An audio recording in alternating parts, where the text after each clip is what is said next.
Okay okay. 16-17। तो sister मैं पहले प्रार्थना करूं या वचन बोलूं पहले? जैसी आपकी इच्छा, जैसी आपकी इच्छा। अच्छा ठीक है, प्रार्थना ही करती हूँ मैं पहले। चलिए शुरू कीजिए। 16-17 जी। सभी को जय मसीह। अ, मैं प्रार्थना कर रही हूँ अभी। और मुझे म नेपाली बाट पढ्छु, नेपाली हिन्दी मुझे इतना क्लियर नहीं है, तो प्लिज। धन्यवाद महान जीवित परमेश्वर पिता, धन्यवाद गर्दछु तपाईँलाई आजको यो सुन्दर समय, सुन्दर दिनको निम्ति प्रभु धन्यवाद गर्छु। र आज यसरी फेरि पनि हामी दिदी बहिनीहरू माझमा प्रभु तपाईँले हामीलाई एकजुट गरिकन प्रभु आज सोसियल मिडियाद्वारा आज हामीलाई तपाईँको राज्यको निम्ति अघि बढ्नुमा हामीलाई ज्ञान बुद्धि शिक्षा दिनुभएकोमा प्रभु कोटि कोटि धन्यवाद गर्दछु प्रभु। र प्रभु धन्यवाद गर्छु आजको दिन यस समयमा प्रभु जे वचन बोल्दछु, जे वचन सुन्दछु प्रभु, हामी हरेक दिदी बहिनीलाई प्रभु तपाईँको हातमा राख्दछु। र सिस्टर प्रीतिलाई पनि प्रभु तपाईँको नाममा राख्दछु। जे वचन बोल्दछ प्रभु, प्रचार गर्दछ प्रभु, हामीलाई सुनेर प्रभु तपाईँको राज्यमा अघि बढ्नु हामीलाई सिकाउनुहोस् भनी बिन्ती प्रार्थना गर्दछु प्रभु। कोटि कोटि धन्यवाद गर्दछु पिता तपाईँलाई। सारा आदर महिमा प्रशंसा जय जयकार गर्दै प्रभु यस समय प्रभु तपाईँको नाउँमा राख्दै माग्दछु आशिष हामीलाई प्रेम गर्नुहुने हाम्रो मुक्तिदाता प्रभु यीशु ख्रीष्टको जीवित नाममा, आमेन आमेन। Thank you Jesus. और थैंक यू। और आमीन। बर्तन न्यू सिस्टम मैंने एपीसी 5 का 15-16 से एपीसी 5-15-16 सब बोल रहे हैं। सुन रहे हैं सिस्टर? हाँ बिल्कुल, पढ़िए पढ़िए, मैं खोल रही हूँ। यसैले कसरी हिँड्छौ ध्यानसँग हेर, निर्बुद्धिमानी जस्तो होइन तर बुद्धिमानी जस्तो। 16 समयको प्रयोग गर किनकि दिन खराब छ। तो ये वचन हम लोग को सिखाते हैं कि हम लोग क्या बोलते हैं मैम, आप ही एक्सप्लेन कर दीजिए। हामीलाई राम्रोसँग हिँड्नु छ, ध्यानसँग है, होशियार साथ, निर्बुद्धि साथ हामी हिँड्नु पर्छ। नेपाली में मैं एक्सप्लेन करने में मुझे प्रॉब्लम हो, तो आप ही बता दीजिए ना इसका 5 मैं का निर्बुद्धियों की वाला। समान नहीं, किंतु बुद्धिमानों के सम, बुद्धिमानों के अनुसार हमको जीवन बिताना है। जी अवसर को जी। बहुमूल्य समझना है, क्योंकि दिन बुरे हैं। हम्म, दिन बुरे हैं तो हमको अवसर को बहुमूल्य समझना है। सचमुच में ये जो जी हमको समय मिला है, इसका हमको सदुपयोग करना जी चाहिए। जी करना चाहिए, क्योंकि क्या मालूम इसके अलावा हमको फिर बाद में समय मिलेगा नहीं मिलेगा। तो जी हमको उसी के अनुसार जब हमको समय मिलता तब हमको तैयार रहना, और जब समय मिले हमको परमेश्वर के वचन का बीज को बोना चाहिए। जी तो ये है अभी जो आप पढ़ रहे थे। जी और मैं एक वचन ढूंढ रही थी, अपने देश के लिए प्रार्थना करना। जिस देश में परमेश्वर ने हमको रखा है, उस जी देश में हम, उस देश के लिए हमको जरूर प्रार्थना करना है। इजरायली लोग जब बंधुआई से निकले थे, मिस्र की गुलामी से निकले थे 430 साल की गुलामी के बाद में, और वो लोग फिर फसह मनाए थे, फसह का पर्व मनाए थे। तो हम लोग भी जो अभी जो है, हम तरह तरह के गुलाम में हम अपने आप को कई बार पाते हैं। आज भी हम आजाद नहीं है। माना कि स्वतंत्र दिवस हम शारीरिक तौर पर, भौतिक तौर पर मनाते हैं, किंतु कई बातों से आज भी हम जकड़े हुए।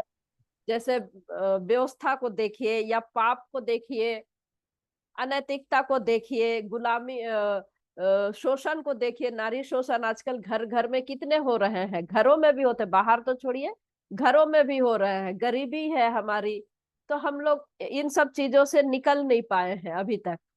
तो हम लोग इन सब चीजों के लिए प्रार्थना करेंगे, क्योंकि परमेश्वर जिस जगह पर हमको रखा, जिस देश में हमको रखा है, और वो चाहता है कि हम इन सारी बातों के लिए प्रार्थना करें, ताकि लोग भी कुशल से रहे और हम भी कुशल से रहे। ये हमको यिर्मयाह की पुस्तक में हमको मिलता है, और ये वचन मैं ढूंढ रही थी, लेकिन कहाँ पर मैं टिक लगाई थी मुझे मिल नहीं रहा। हाँ मिल गया। ये है 29 का 7। 29 का 7 कहता है कि परंतु जिस नगर में मैंने तुमको बंदी करा के भेज दिया है, उसके कुशल का यत्न किया करो और उसके हित के लिए यहोवा से प्रार्थना किया करो, क्योंकि उसके कुशल से तुम भी कुशल के साथ रहोगे। अर्थात देश के लोग कुशल रहेंगे तो हम भी कुशल से रहेंगे। देखिए, आने वाले समय में कठिन परिस्थिति और भी आने वाली है, कठिन समय आने वाला है, और हमको अपने देश के लिए प्रार्थना करते रहना है, ताकि हम लोग भी सुख चैन के साथ में परमेश्वर के कार्य को आगे बढ़ा सके। तो हम लोग अभी पूरे 22 लोग जुड़ गए हैं। मैं प्रभु यीशु मसीह के नाम से आप सबों का वेलकम करती हूँ। और हम लोग पिछले पिछले सप्ताह जैसे ही हम लोगों ने अपना क्लास को आरंभ किया था, वैसे ही हमारे घर का नेट चले गया था, और फिर जैसे ही हमने खत्म किया वैसे ही नेट आ गया। तो ऐसा ऐसा हमारा पिछले लास्ट हो गया था। तो कोई बात नहीं, परमेश्वर पिता को सारा आदर सारी महिमा हम लोग देते हैं। हम लोग देख रहे थे नए नियम और पुराने नियम की वाचा में क्या अंतर है, हम लोग देख रहे थे। और इसमें हमने इस चीज को देखा था, ये हमने देखा था कि सबसे पहली बात क्या थी कि पुराने नियम जो है मूसा के द्वारा आया था, और नया नियम यीशु के द्वारा, नई वाचा जो है यीशु मसीह के द्वारा आए थे। इसको हमने देखा था, इसको मैं सिर्फ अभी रिवाइज करा दे रही हूँ। जो कि पुराने नियम जो है, पुराने नियम में हम लोग देखते हैं कि वो मृत्यु तक पहुंचाती थी, किंतु नए नियम की वाचा हमको जीवन देता है, जीवन देता है। दूसरी बात हमने क्या देखा था, देखिए,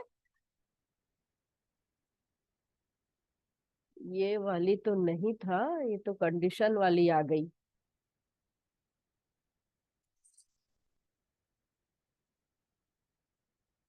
ये नहीं था।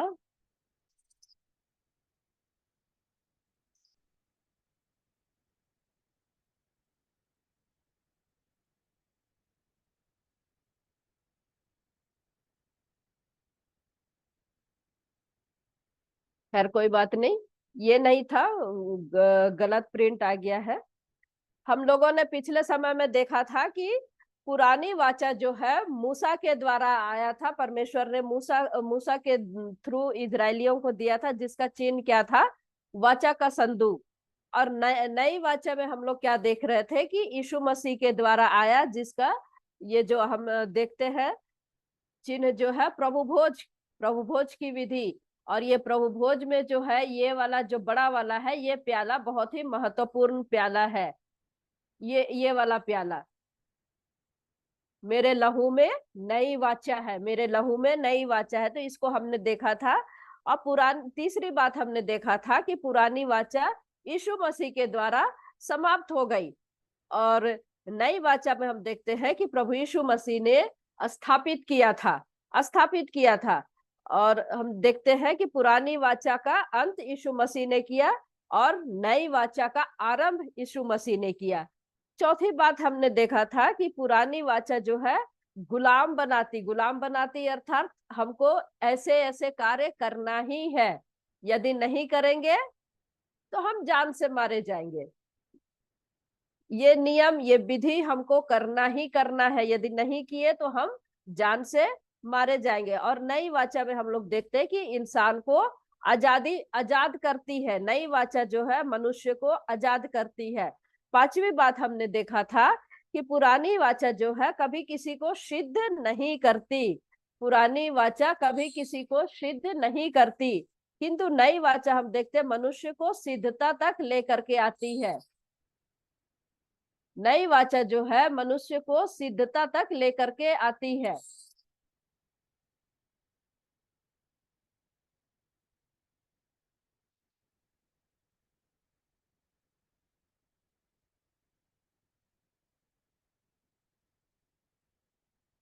उसके बाद हमने देखा था, छठवीं बात देखा था हमने कि पुरानी वाचा जो है पाप को प्रकट करती है। कैसे, जब हम पाप करते थे तो कैसे उनके कोढ़ निकल जाते थे, कोढ़ निकल जाते थे, किंतु नई वाचा में हम देखते हैं कि पाप को ढांपती है, नई वाचा जो है पाप को ढांपती है।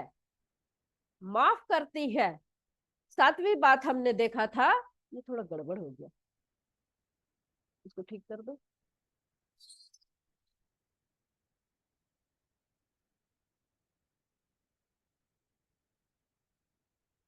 हम्म सातवीं बात हमने देखा था कि पुरानी वाचा जो है जीवन नहीं दे सकती थी, किंतु नई वाचा प्रभु यीशु मसीह के द्वारा हमको जीवन मिलता है, जीवन मिलता है। आठवीं बात क्या है, पुरानी वाचा समाप्त हुआ अर्थात पूरा हुआ, और नई वाचा उसके स्थान में आ गया, उसके स्थान में आ गया। नौवीं बात क्या है, नौवीं बात ये थी, पुरानी वाचा श्राप को लेकर के आती थी, पुरानी वाचा श्राप को लेकर के आती है, और नई वाचा हमें श्राप से आजाद करती है। प्रभु यीशु मसीह के द्वारा नई वाचा में जब हम आते हैं, ये श्राप से हमको आजाद करती है। ये बैलेंस नहीं बन रहा है।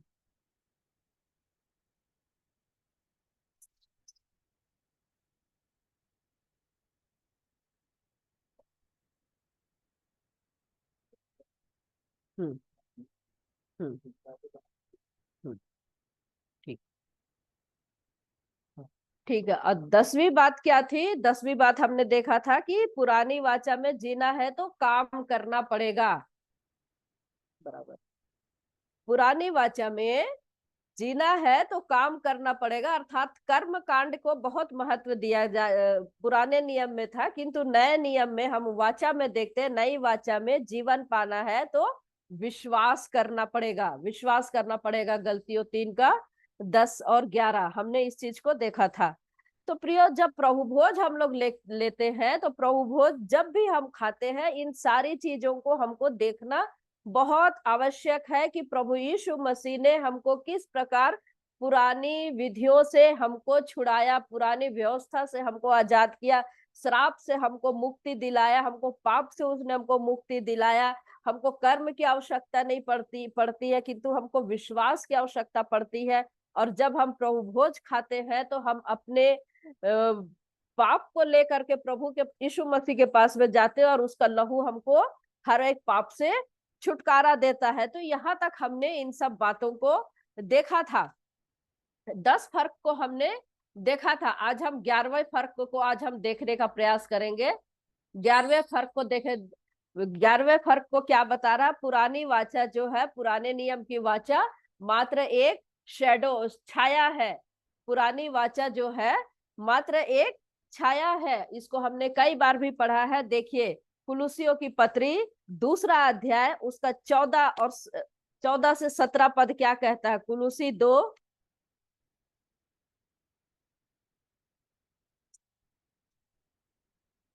कुलुसी 2 14 से 17 तक क्या कहता है, देखिए। और विधियों का वह लेख जो हमारे नाम पर और हमारे विरोध में था, मिटा डाला, और उसे क्रूस पर कीलों से जड़कर सामने से हटा दिया है। और उसने प्रधानताओं और अधिकारों को ऊपर से उतार कर उनका खुल्लम खुल्ला तमाशा बनाया, और क्रूस के द्वारा उन पर जय जयकार की ध्वनि सुनाई। इसलिए खाने पीने या पर्व या नए चांद या शबद के विषय में तुम्हारा कोई फैसला ना करे, क्योंकि ये सब आने वाली बातों की छाया है, पर मूल वस्तुएं मसीह की है, पर मूल वस्तुएं मसीह की है। यानी पुरानी व्यवस्था जो थी वो मूसा के द्वारा आई, जैसे हम बार बार देख रहे हैं, मात्र एक छाया थी। तो अब छाया का मतलब क्या है कि हमें अब परमेश्वर की बात को समझना है कि जो असली है, अब प्रभु यीशु मसीह आ गया, तो हमको पिछली बातों को नहीं देखना है। जो दसवांश की शिक्षा है, जो शबद की शिक्षाएं हैं, इन सब बातों को हम हमारे लिए कोई मायने नहीं रखता है। और जब सामने प्रकाश है, सामने से प्रकाश आ रहा है, तो पीछे शेडो दिख रहा है। तो हमको जब सामने हमारे सामने प्रभु यीशु मसीह आ चुका, प्रभु यीशु मसीह ने अपनी प्रत्यक्ष हमको दिखा दिया, तो हमको शेडो में, छाया मात्र में नहीं चलना, क्योंकि असली आ चुका है। और हमको अपने प्रभु यीशु मसीह की बातों पर अब जो है हमको नए नियम, जो नई वाचा में हम प्रवेश कर चुके हैं, उसमें हमको चलना है। अब आप इसको इब्रानियों की पत्री 10वां अध्याय 1 से लेके 18 तक आप इसको पढ़ लेंगे, क्योंकि ये बहुत लंबा है, इसलिए मैंने इसको नहीं लिखा है, इसमें नहीं लिखा है। तो मेरे प्रिय, जबकि जिसने भी प्रभु यीशु मसीह को ग्रहण किया, अब हमको पुराने नियम को पालन करने की जरूरत नहीं है, क्योंकि अब मैं और आप मसीह में है। और जिसने मसीह को पहचान लिया, उसको पुराने नियम में जाने की जरूरत नहीं है। लेकिन आज भी यहूदी लोग, आप इज़राइल में देखिए जाकर के, आज भी कई यहूदी लोग हैं जो इस बात को मानने को तैयार नहीं है कि प्रभु यीशु मसीह आ चुका। तो वो लोग दीवाल के तरफ में मुंह करके, ऐसे मुंह करके, दीवाल के तरफ में मुंह करके वो लोग आज भी प्रार्थना करते हैं और यीशु मसीह के आने का इंतजार करते हैं। लेकिन परमेश्वर पिता का धन्यवाद देते कि उसने हमारी आंखें को खोल दिया है। तो एक छाया ये है। 12वीं बात हम क्या देखते हैं? 12वीं बात हम क्या देखते हैं? देखिए, देखिए दूसरा कुरिन्थी में हम लोग देखते हैं 13 अध्याय, माफ कीजिएगा, दूसरा कुरिन्थी 3 अध्याय 13 और 14 पद। क्या कहता है वचन? दूसरा कुरिन्थी 3 अध्याय, दूसरा कुरिन्थी 3 अध्याय 13 और 14 पद। और मूसा के समान नहीं, जिसने अपने मुंह पर पर्दा डाला था, ताकि इजरायली उस घटने वाले तेज के अंत को ना देखे, परंतु वे मतिमंद हो गए, क्योंकि आज तक पुराना नियम पढ़ते समय उनके हृदयों पर वही पर्दा पड़ा रहता है, पर वह मसीह में उठ जाता है। तो क्या है यहाँ पर? 12वीं बात क्या है? 12th बातें, पुरानी बातें या पुरानी व्यवस्था महिमा से ढपी हुई है। जो महिमा से ढपी है उसको ढापा हुआ है। ये संदूक जो है अति पवित्र स्थान में है, अति पवित्र स्थान में ढापा हुआ, जिसको कोई नहीं देख सकता। जो देखेगा वो मरेगा। लेकिन नई व्यवस्था में हम देखते हैं कि महिमा प्रकट की गई है। महिमा ढापा हुआ नहीं है, महिमा हमारे सामने है। प्रभु यीशु मसीह की महिमा प्रकट हुई है। क्या करता? वो पर्दा मसीह में, वो पर्दा मसीह में, यानी कि वो परमेश्वर की जो महिमा मसीह में देख सकते हैं। मूसा जब पहाड़ से नीचे आया, उसके चेहरे पर महिमा झलक रही थी। इजरायली देख नहीं सके और कहे कि मुंह में पर्दा ढाप ले। परंतु यह वचन क्या बता रहा है कि ध्यान दे कि मूसा के चेहरे में जो महिमा दिख रही थी, वो मूसा की नहीं, किंतु परमेश्वर की उपस्थिति में बैठने के कारण परमेश्वर की महिमा उस मूसा में दिखी थी। ध्यान से सुनिए, जो महिमा, जो रोशनी, जो चेहरे में जो चमक थी, महिमा जो दिख रहा था मूसे के चेहरे में, वो मूसा की नहीं, परंतु परमेश्वर की उपस्थिति में बैठने के कारण जो है परमेश्वर की महिमा उस मूसा में दिखी थी। लेकिन वो महिमा और वो चमक घटती थी, कम होती थी, बनी नहीं रही, बनी नहीं रही। लेकिन मसीह यीशु जो परमेश्वर का प्रतिबिंब है, अर्थात प्रभु यीशु मसीह जो एक लौता पुत्र है, और जो प्रभु यीशु मसीह में आ गया, और हमको और आपको कहीं जाने की जरूरत नहीं, क्योंकि प्रभु यीशु मसीह में वो परमेश्वर का प्रतिबिंब दिखता है, दिखता है। शायद आप मेरी जो मैं समझाना चाह रही, आप समझ रहे होंगे। तो परमेश्वर का प्रतिबिंब है प्रभु यीशु मसीह। तो पुराने नियम की महिमा और व्यवस्था हम लोग देखते हैं कि जो ढापा गया था, इसलिए कि लोग देख नहीं सकते थे, देखते तो वे लोग मर जाते, मर जाते। लेकिन प्रभु यीशु मसीह में ये प्रकट की गई है, प्रकट की गई है। 13वीं बात को हम लोग देखते हैं, 13 बात को हम लोग देखते हैं। देखिए क्या कहता है 13 बातें। हिब्रू में आते हैं, हिब्रू 7 का 23।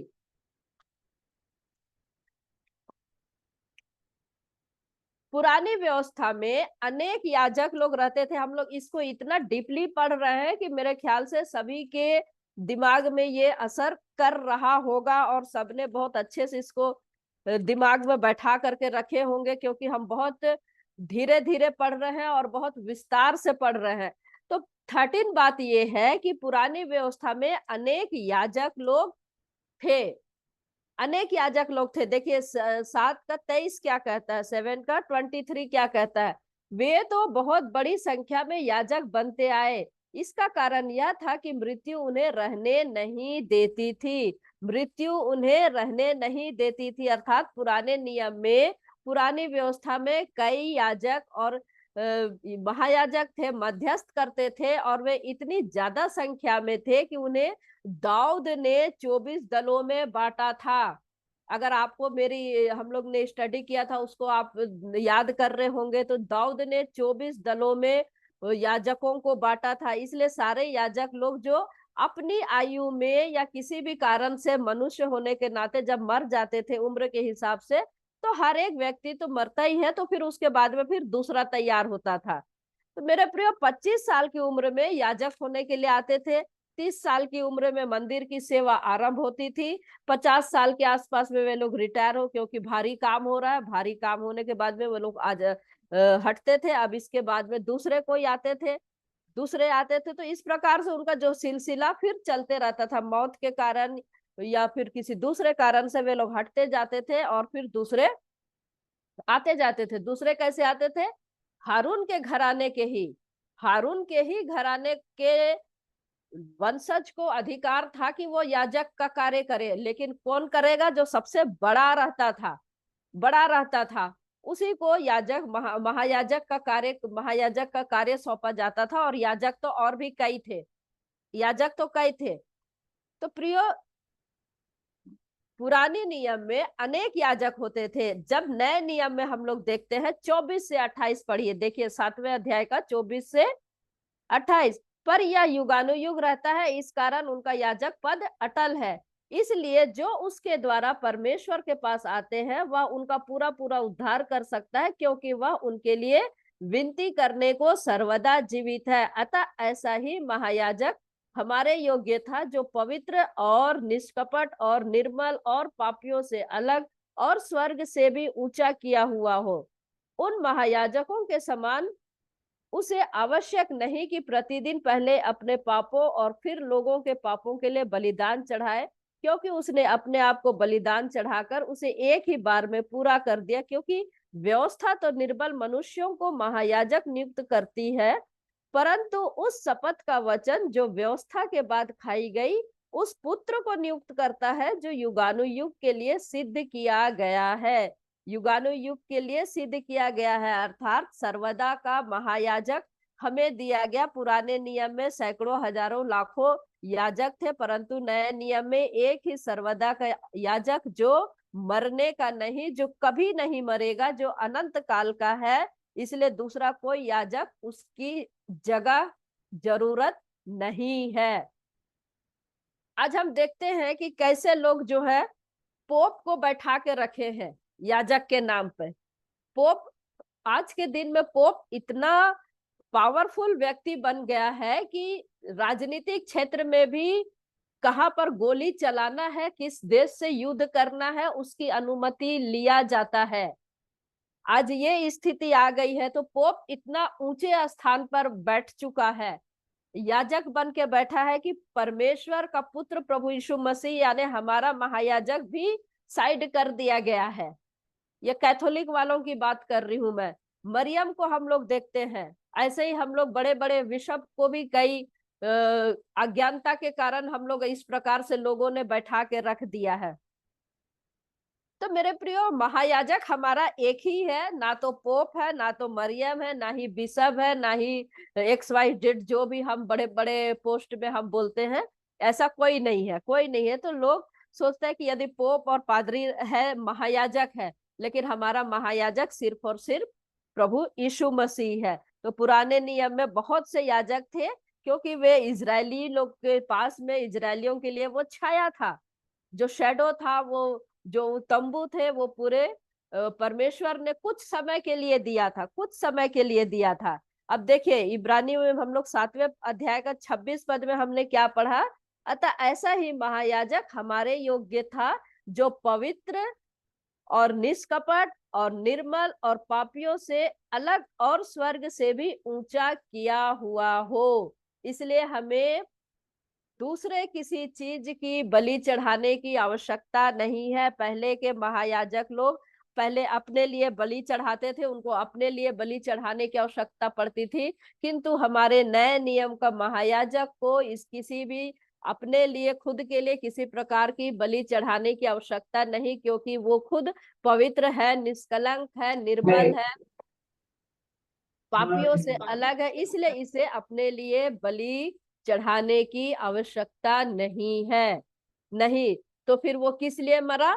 मेरे और आपके स्थान लेने के कारण वो मरा, मेरे और आपके जगह लेने के कारण वो मरा। लेकिन प्रियो, अगर प्रभु यीशु मसीह यूहन्ना का बपतिस्मा लेकर के यदि वापिस चला जाता, तो फिर हम लोगों का क्या होता? हम लोगों का क्या होता? तो जितने भी आए, जितने भी अपने आप को महान बताते, जितने भी अपने आप को पुण्य बताते हैं, जितने भी अपने आप को पवित्र बताते हैं, वे कोई भी प्रभु यीशु मसीह का जगह नहीं ले सकता।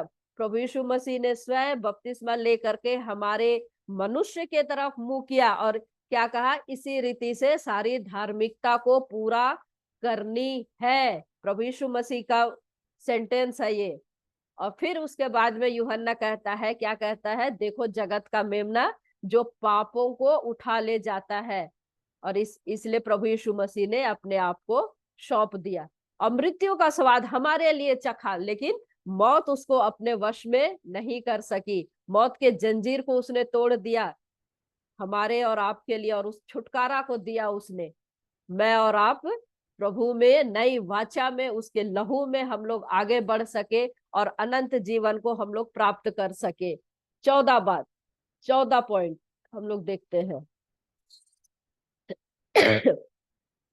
इब्रानी 5 का 1 से 4 क्या कहता है वचन? देखिए, क्योंकि हर एक महायाजक मनुष्यों में से लिया जाता है और मनुष्यों ही के लिए उन बातों के विषय में जो परमेश्वर से संबंध रखती है ठहराया जाता है कि भेंट और पाप बलि चढ़ाया करे। वह अज्ञानों और भूले भटकों के साथ नरमी से व्यवहार कर सकता है, इसलिए कि वह आप भी निर्बलता से घिरा है।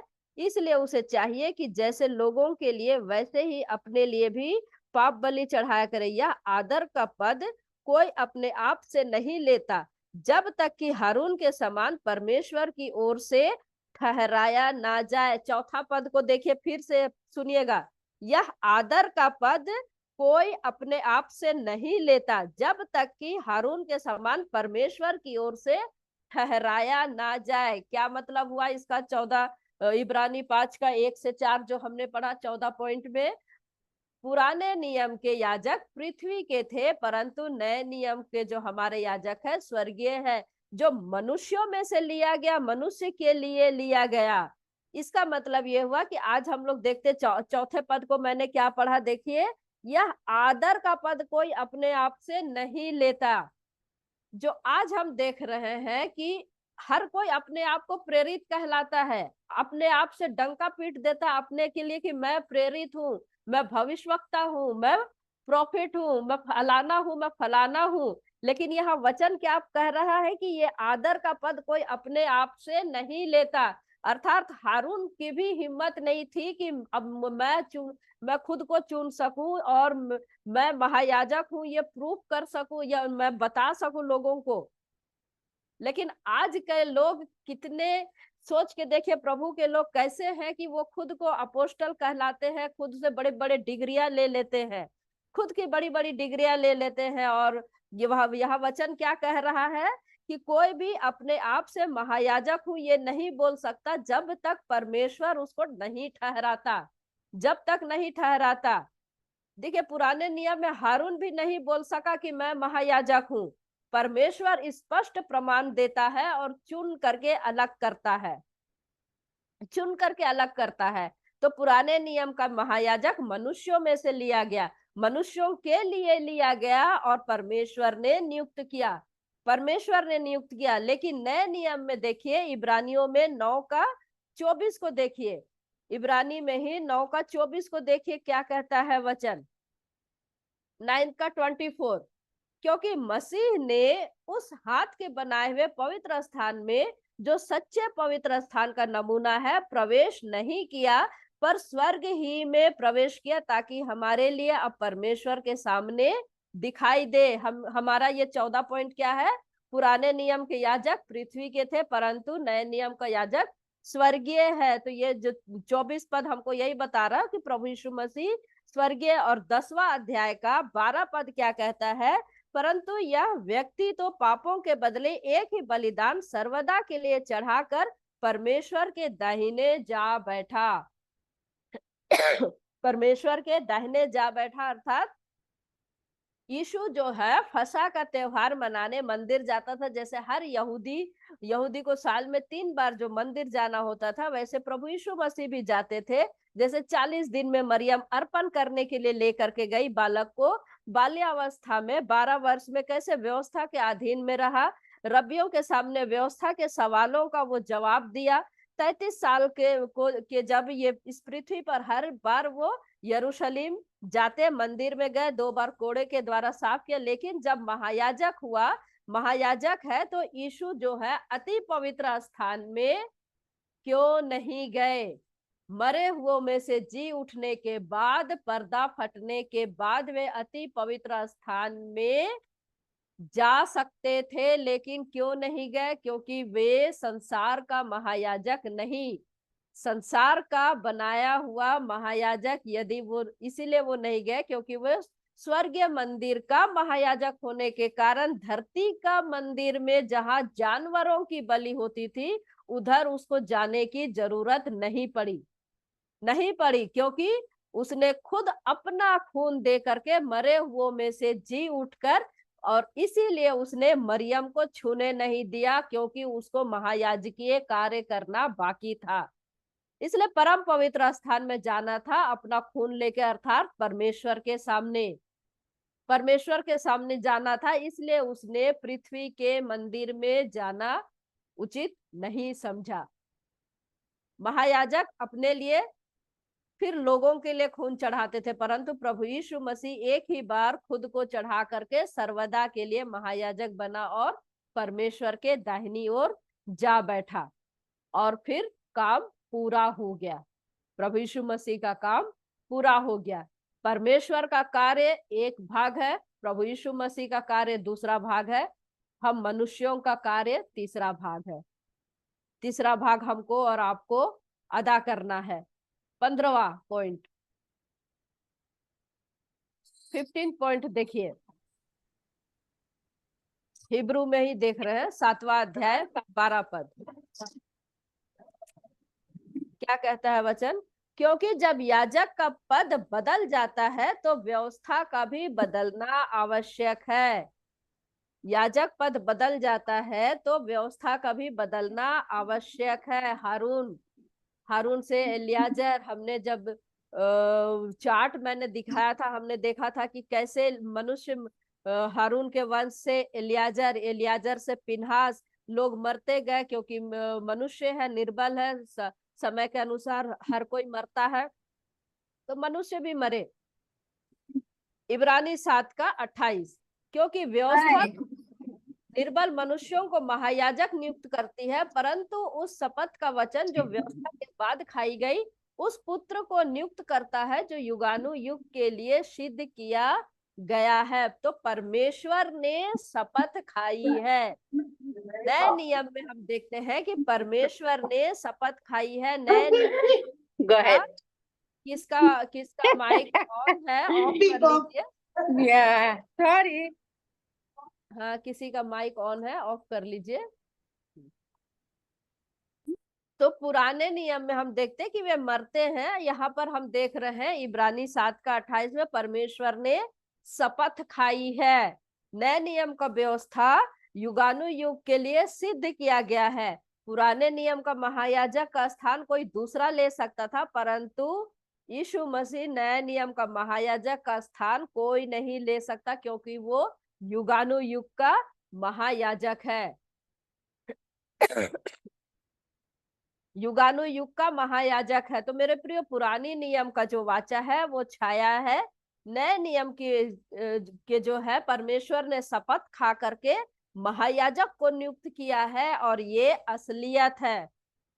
पुराने नियम में हम देखते हैं कि महिमा को ढांपा हुआ है, और नए नियम में हम देखते हैं कि महिमा को प्रकट किया गया है। पुराने नियम में हम देखते हैं बहुत सारे याजक और महायाजक है, और नए नियम में हम देखते थे एक ही महायाजक है। पुराने नियम में हम क्या देखते हैं, सांसारिक दुनिया में से एक मनुष्य को बनाया जाता, किंतु नए नियम में हम देखते हैं स्वर्गीय है। व्यवस्था के पुराने नियम में हम लोग देखते हैं कि व्यवस्था के द्वारा याजक बनाई जाती थी, किंतु नए नियम में हम क्या देख रहे हैं, परमेश्वर शपथ के द्वारा महायाजक बनाया और प्रभु यीशु मसीह को उसने महायाजक नियुक्त किया। तो हम नए नियम के और पुराने नियम के जो हम वाचा के बारे में जो हम लोग सीख रहे हैं, हम पढ़ेंगे। अभी देखिए गिनतियों में, गिनती की पुस्तक में हम देखते हैं, गिनती 10 को देखिए, गिनती 10 का 33 को देखिए, वचन हमको क्या कहता है। इसको हमने एक बार और भी पढ़ा है, फिर से हम पढ़ेंगे। गिनती 10 का 33। फिर इस्राएलियों ने यहोवा के पर्वत से प्रस्थान करके 3 दिन की यात्रा की, और उन तीनों दिनों के मार्ग में यहोवा की वाचा का संदूक उनके लिए विश्राम का स्थान ढूंढता हुआ उनके आगे आगे चलता रहा। तो इस्राएलियों के लिए ये संदूक विश्राम का स्थान ढूंढता था, विश्राम का स्थान ढूंढता था। ये संदूक संदूक जो है विश्राम का स्थान ढूंढता था।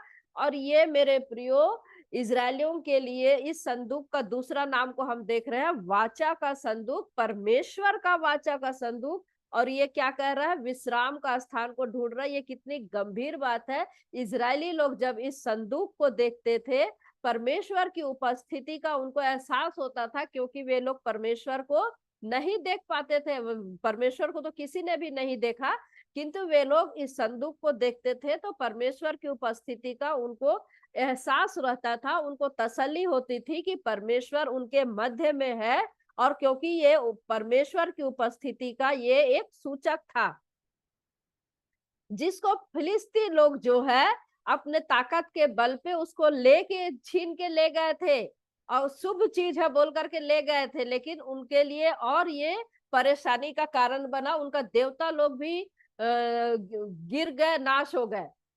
ये हमने पढ़ा था। तो इस वाचा के सात नामों में से हम इसको सीख रहे हैं, जिसमें हम ये दूसरा नाम को सीख रहे हैं कि हम पुरानी वाचा और नई वाचा में जो हम अंतर को भी देख रहे हैं। नई वाचा का चिन्ह को हम प्रभु भोज के रूप में हम देख रहे हैं, जिसमें प्रभु भोज की संगति है। तो इजरायली लोग संदूक को देखते थे, और हम जो है नए नियम के लोग प्रभु भोज को हम देखते हैं। यही यादगार की विधि जो प्रभु यीशु मसीह ने ठहराई है, प्रभु यीशु मसीह ने जो ठहराई है, जिसके कारण हम लोग परमेश्वर से मेल मिलाप कर सकते हैं। तो ये प्याला क्या दिखाता है, नए नियम का वाचा, और संदूक क्या दिखाता है, पुराने नियम का वाचा को दिखाता है। 16 पॉइंट में हम लोग आ रहे हैं।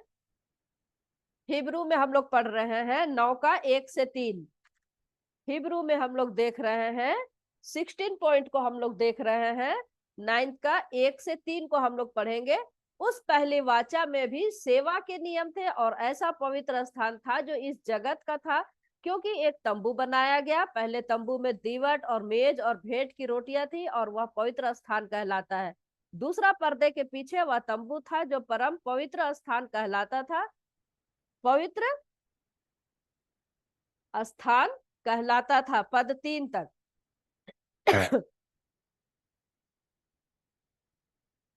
तो प्रिय, पुरानी व्यवस्था में पृथ्वी में एक तंबू बनाया गया था, जैसे हम लोग शुरू से देख रहे हैं मूसा द्वारा। फिर सुलेमान ने मंदिर बनाया था, इस पृथ्वी पर बनाया हुआ निवास स्थान। लेकिन जब हम इब्रानी में ही पढ़ते हैं 8वां अध्याय का 1 और 2 पद को पढ़ते हैं, यह मलकीसिदक शालेम का राजा और परम प्रधान परमेश्वर का याजक सर्वदा याजक बना रहता है। जब अब्राहम राजाओं को मारकर लौटा जाता था, तो इसी ने उससे भेंट करके उसे आशीष दी। दूसरा पद, इसी को अब्राहम ने सब वस्तुओं का 10वां अंश भी दिया। यह पहले अपने नाम के अर्थ के अनुसार धर्म का राजा, और फिर शालेम अर्थात शांति का राजा है, शांति का राजा है। तो मेरे प्रिय, पुराने नियम में, वाचा में हम देखते हैं मंदिर इस पृथ्वी में है जिसे मनुष्य ने खड़ा किया, परंतु हम लोग देखते हैं कि नए नियम में मंदिर कहीं नहीं है, वो स्वर्गीय है और उसको बनाने वाला भी परमेश्वर स्वयं है। तो अब प्रश्न ये उठता है कि प्रश्न को ध्यान से सुनिएगा कि स्वर्ग में जब हम जाएंगे तो वहां भी कोई मंदिर होगा क्या? वहां भी कोई ऐसा तंबू होगा क्या? वहां भी ऐसी कोई छाया होगी क्या? या वहां भी कोई रोटी होगा क्या? या मेज होगा क्या? या वहां पे दीवट होगा या फिर संदूक होगा? ऐसा कुछ होगा क्या? तो मेरे प्रियो, ये परमेश्वर का आत्मा जो है हमको पृथ्वी पर रहने के लिए, हम मनुष्य की जो बुद्धि है उसके अनुसार हमको शिक्षा देने के लिए उसने इन सब बातों को हमको रखा है। परमेश्वर का आत्मा स्वर्गीय बातों को, यानी परमेश्वर का वास स्थान इस पृथ्वी पर, जब हम लोगों के हिसाब से, या परमेश्वर ने थोड़ी देर के लिए खूबसूरत पृथ्वी को बनाया है, जिसे हमें जो चाहिए वो हमारी जरूरत के हिसाब से उसने दिया है। अब परमेश्वर के हिसाब से रहने के लिए ये पृथ्वी नहीं है। इस पृथ्वी को परमेश्वर ने आकार दिया है और वो मनुष्य को तत्कालिक तौर पर, जैसे हमने कहा, थोड़ी समय के लिए मनुष्य के रहने के लिए छोटा सा पृथ्वी बनाया है कि जब हम मनुष्य जो है थक जाते हैं, इसलिए पृथ्वी घूमती है और ताकि इंसान सो सके, रेस्ट ले सके। लेकिन स्वर्ग जो है मनुष्य के हिसाब से नहीं बना, स्वर्ग परमेश्वर के हिसाब से बना है। तो परमेश्वर की महिमा के हिसाब से अनंत काल से बना ये स्वर्ग, जिसे हम और आप कल्पना भी नहीं कर सकते, कल्पना भी नहीं कर सकते, सोच भी नहीं सकते कि वो कितने सुंदर और किस तरीके का होगा। ये मात्र एक हम मनुष्य को समझने के लिए उसने ये नाप और इन सब चीजों को दिया है, क्योंकि हमारी बुद्धि उतना ही है जितना हम लोग सोच सकते हैं, उतना परमेश्वर ने हमको उस चीज को बताया है।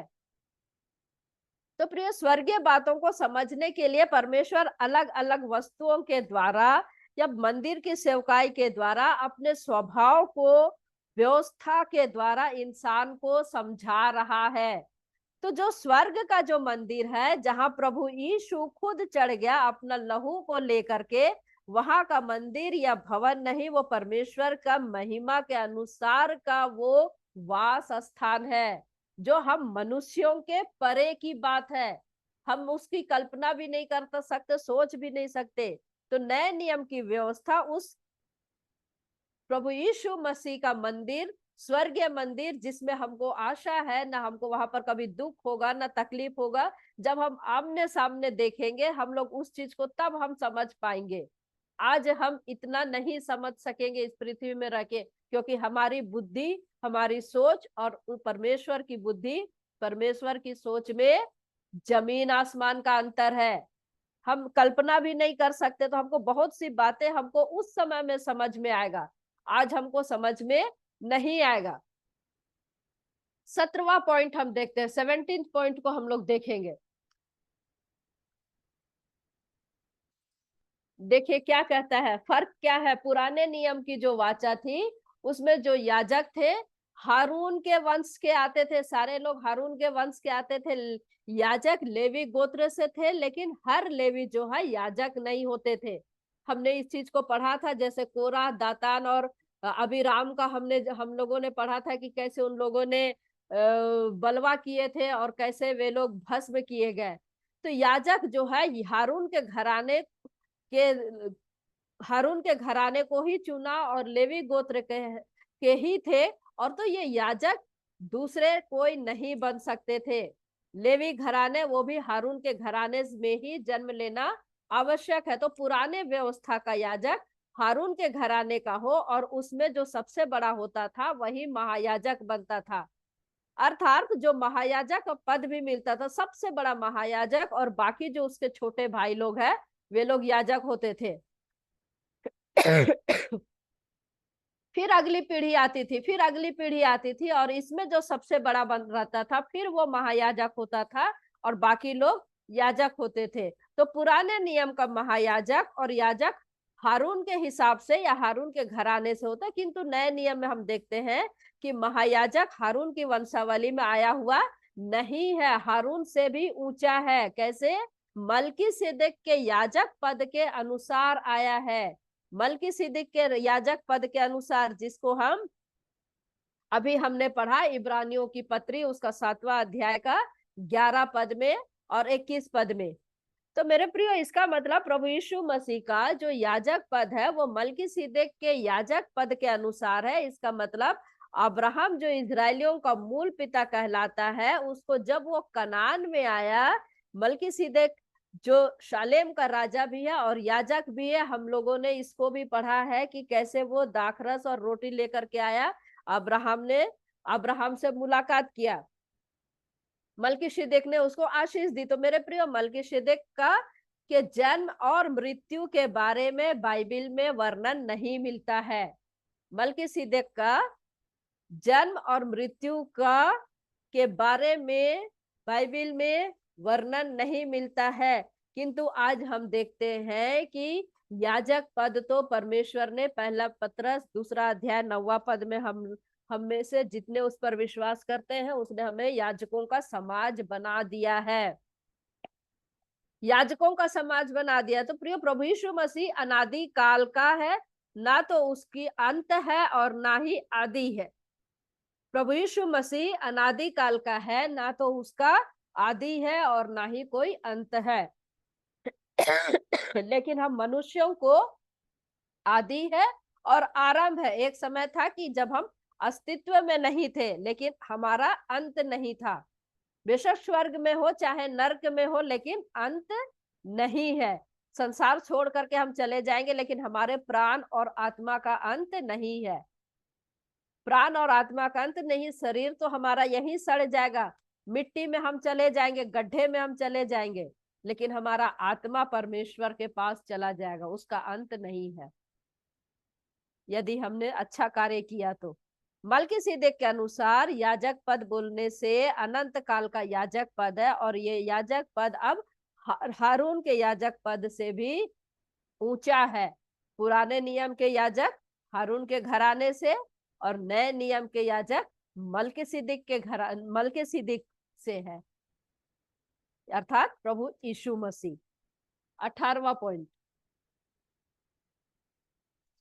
18th पॉइंट देखिए, हिब्रू में ही हम लोग पढ़ रहे हैं। पुराने नियम के याजक महायाजक पापी थे, पाप में उनका जन्म हुआ था। वे खुद अपने लिए, अनजाने में भी अपने लिए चाहे अनजाने में किए पाप के लिए बलि चढ़ाते थे। उसके बाद वे दूसरों के लिए बलि चढ़ाते थे, जिसको हमने इब्रानी 5वां अध्याय 1 से 4 में हमने एक बार फिर से पढ़ा था। अभी पढ़ती हूँ मैं इब्रानी 5 का। क्योंकि हर एक महायाजक मनुष्यों में से लिया जाता है और मनुष्यों ही के लिए उन बातों के विषय में जो परमेश्वर से संबंध रखती है ठहराया जाता है कि भेंट और पाप बलि चढ़ाया करे।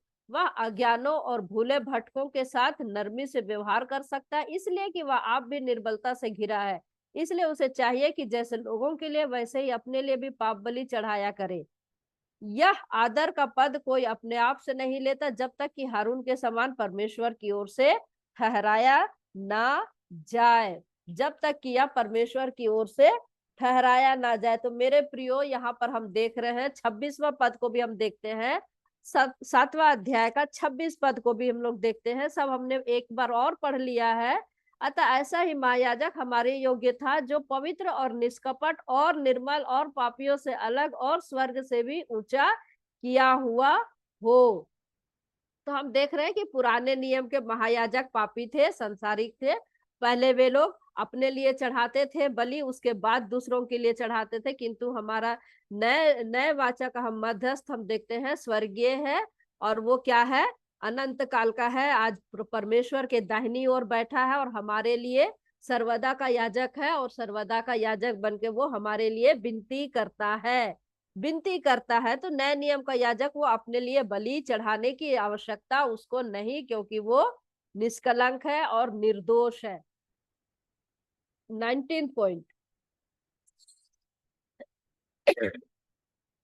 19 पॉइंट को देखिए। व्यवस्था की बातें लिखता है यहाँ पर। मत्ती में हम देखते हैं, मत्ती रचित सुसमाचार 5वां अध्याय 17 पद, उसने व्यवस्था को उसने पूरा कर दिया।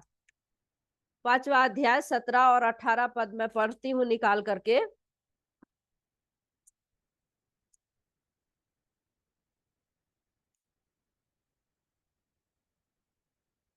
यह न समझो कि मैं व्यवस्था या भविष्यवक्ताओं की पुस्तकों को लोप करने आया हूँ, लोप करने नहीं परंतु पूरा करने आया हूँ। क्योंकि मैं तुमसे सच कहता हूँ कि जब तक आकाश और पृथ्वी न टल जाए तब तक व्यवस्था से एक मात्रा या एक बूंद बिंदु भी बिना पूरा हुए नहीं टलेगा, नहीं टलेगा। तो मेरे प्रियो, यीशु पुराने नियम की हर व्यवस्था को उसने पूरा कर दिया।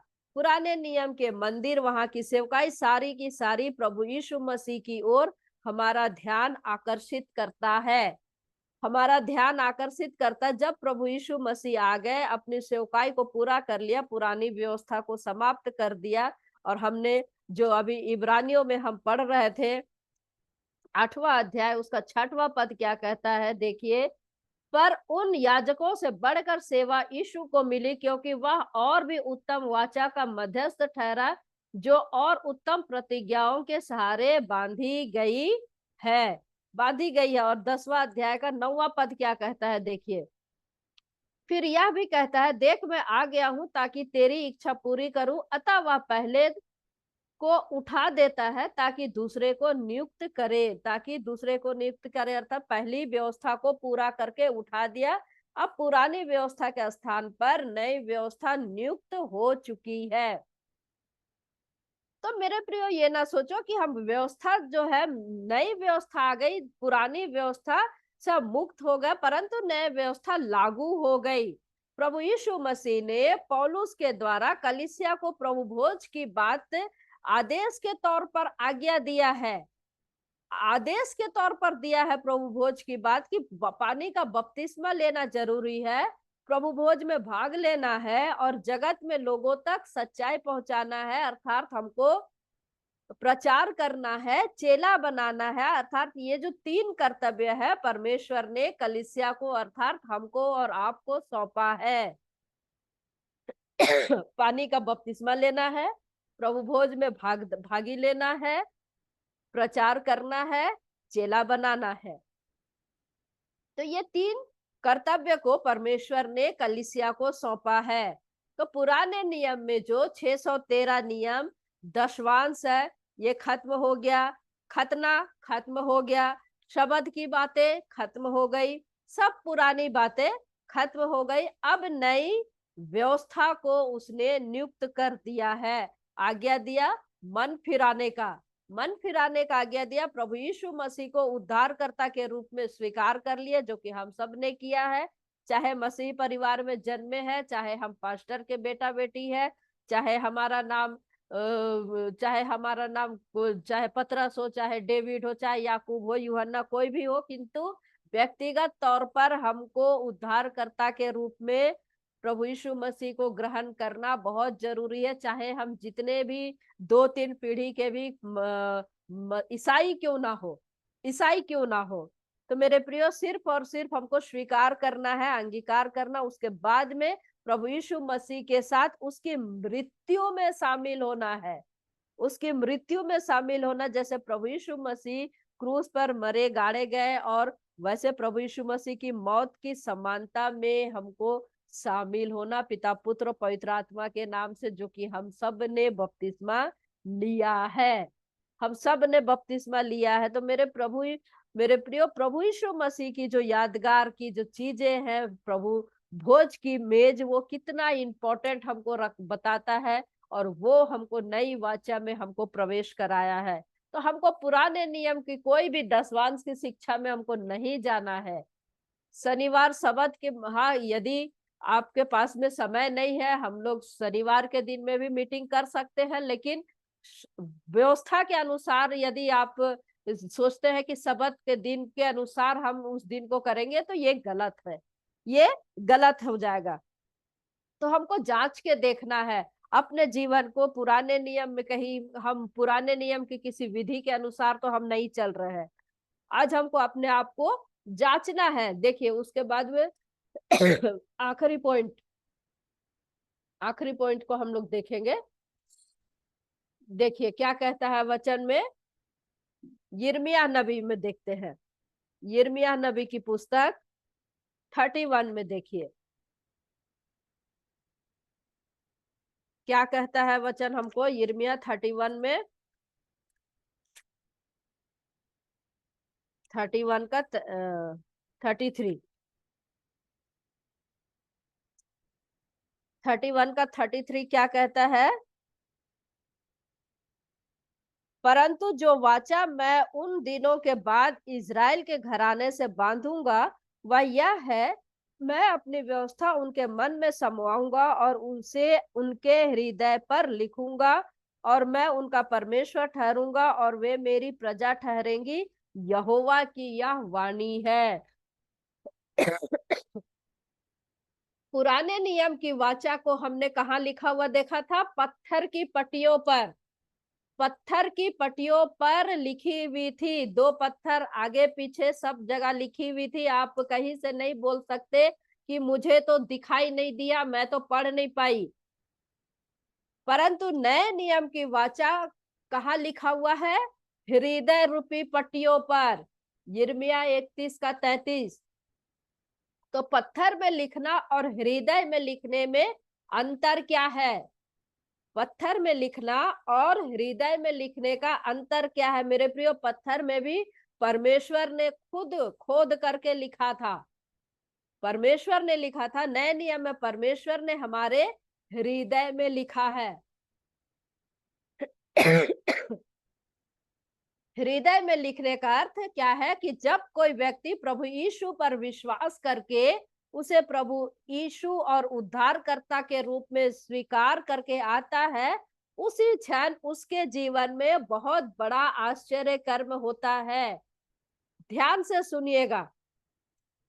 जब कोई व्यक्ति प्रभु यीशु मसीह पर विश्वास करके उसे प्रभु और उद्धारकर्ता के रूप में स्वीकार करके आता है, उस क्षण उनके जीवन में एक बहुत बड़ा आश्चर्य कर्म होता है। और वो क्या है? शारीरिक चंगाई नहीं, परंतु एक पापी के अंदर एक नया मनुष्यत्व जन्म लेता है। नया मनुष्यत्व जन्म लेता। वो कैसे जन्म लेता है?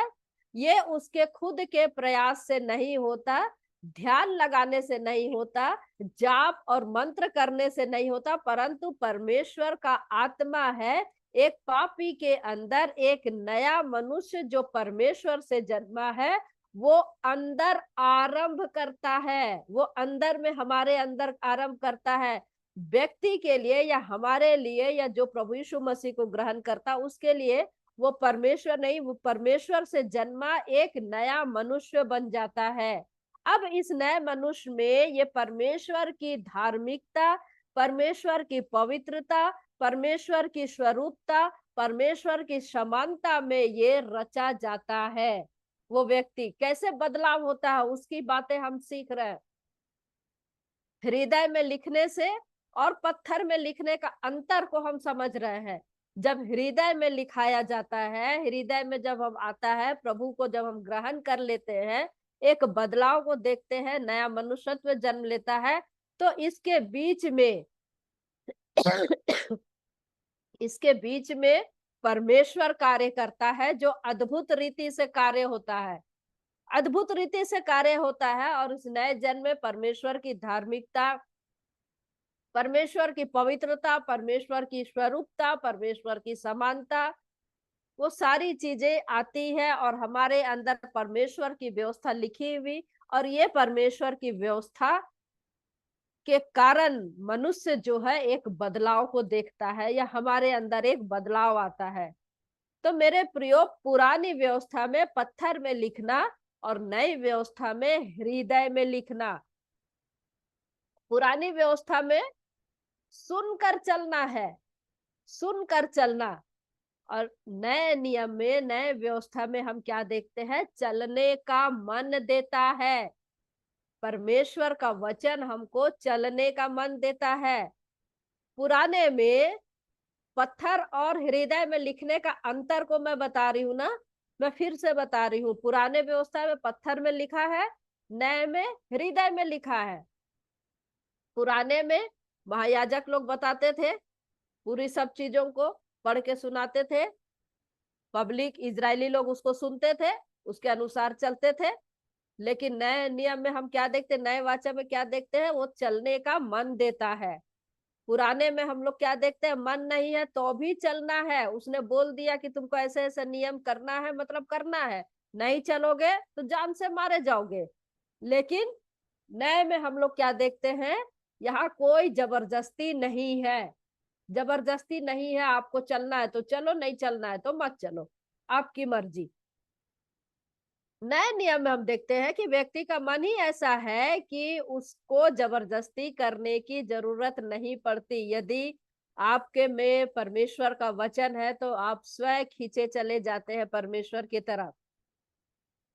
अब लोग कहते हैं कि लालच दे करके धमकाने के कारण या फिर किसी प्रकार का प्रलोभन दे करके ईसाई बना रहे हैं या क्रिश्चियन बना रहे हैं या अपनी ओर आकर्षित कर रहे हैं। लेकिन प्रियो, परमेश्वर ने हमारे हृदय में जब वचन को बो दिया है, वचन को लिख दिया, तो हमको किसी लालच की जरूरत नहीं है। कोई धमकी दे तो भी हमको उसकी जरूरत नहीं है। ये हम खुशी से परमेश्वर के वचन पर हम चलने लग जाते हैं। लेकिन हम देखते हैं कि पुराने नियम में हम देखते हैं कि दाऊद जो है व्यवस्था के अधीन के अनुसार का व्यक्ति था। और ये कैसे हुआ, परमेश्वर के अनुग्रह के कारण, क्योंकि वो भी व्यवस्था के अनुसार चला था। परमेश्वर का अनुग्रह उन पर था और मनुष्य प्रभु ने उसके अंदर में कार्य किया। तो ये लोग हमारी तरह नए नियम के व्यक्ति नहीं है, लेकिन उनके अंदर में परमेश्वर ने कार्य किया था।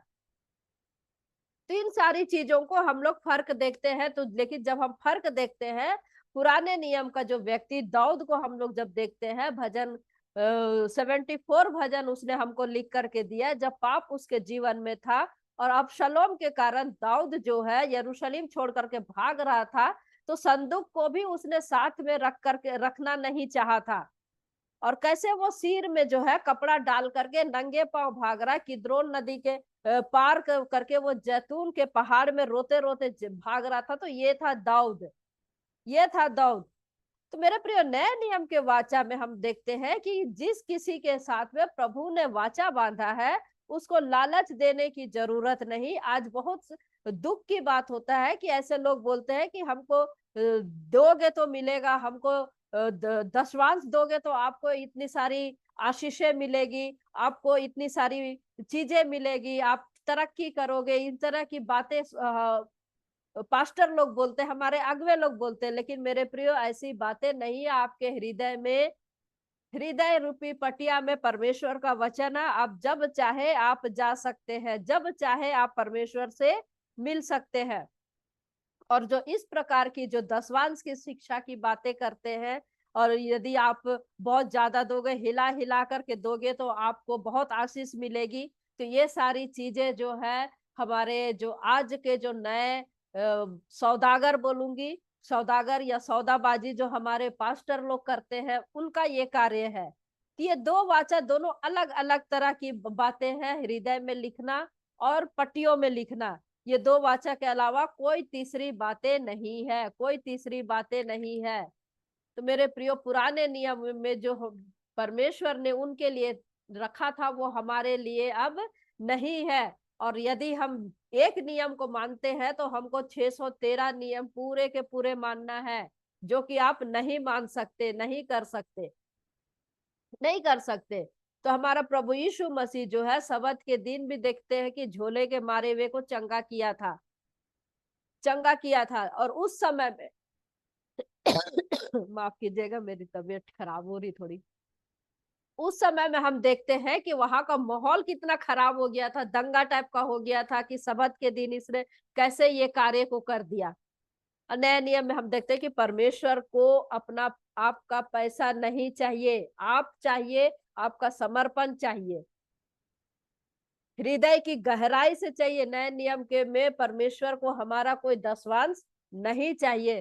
तो प्रभु भोज जब हम खाते हैं, हम उसके लहू को जब हम लोग लेते, स्मरण करते हैं, मृत्यु को स्मरण करते हैं, उसके ये मृत्यु को जब हम लोग स्मरण करते हैं और जब हम लोग लेते हैं, तो उसके अनुसार हमको अब अपना जीवन को चलाने की जरूरत है।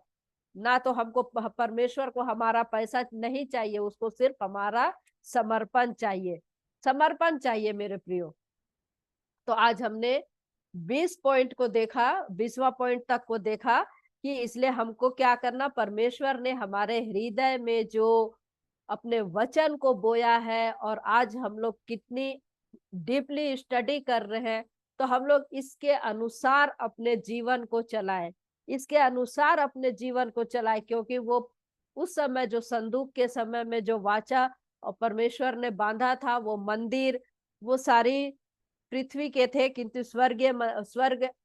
स्वर्ग में मंदिर नहीं है, स्वर्गीय स्थानों में मंदिर है। हम लोग जब वहां जाएंगे परमेश्वर से भेंट करेंगे। मलकीसिदक का याजक के तौर पर प्रभु यीशु मसीह आया, जिसने निष्कलंक होकर के, निष्पाप होकर के हमारे लिए अपने आप को दिया, तो हम उसके अनुसार अपने जीवन को चलाएं। तो परमेश्वर पिता आज के इस स्टडी को के द्वारा हमें से प्रत्येक को आशीष दे। निर्मला बहन, आप प्रार्थना कर दीजिए, मुझे बहुत खांसी आ रही है। और और अनम्यूट कीजिए, अनम्यूट कीजिए।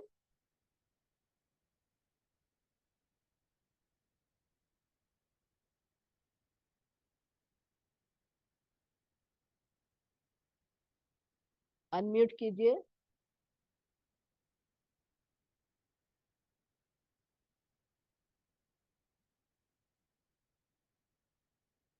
नहीं हुआ है।